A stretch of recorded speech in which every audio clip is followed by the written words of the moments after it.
Le drapeau congolais flottant du haut du palais d'Egmont, siège de la primature belge, l'image est hautement symbolique.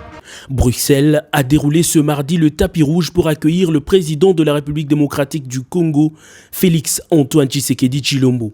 En première ligne des officiels, le Premier ministre belge Charles Michel, qui après une chaleureuse accolade, a conduit le chef de l'État congolais devant les troupes pour une parade d'honneur.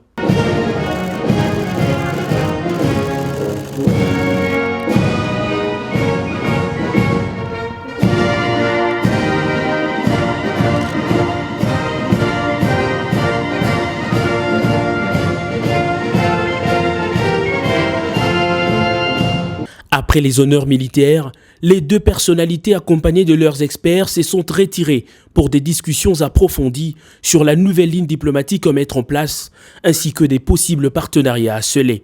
Séance de travail terminée, la ministre d'État aux Affaires étrangères de la RDC, Mme Thérèse Toumba-Nzeza, et le vice-premier ministre belge des Affaires étrangères, Didier Reynders, ont conjointement signé en présence du chef de l'État congolais et du Premier ministre belge une série de mémorandums d'entente.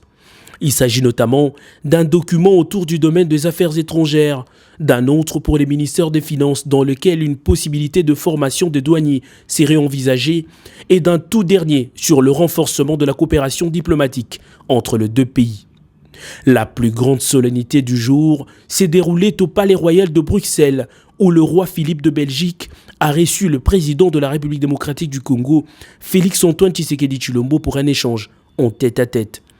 Après plusieurs minutes d'entretien, le roi et le président de la République rejoignent leurs épouses pour la séance photo qui a précédé la signature du livre d'or dans la salle Empire du palais.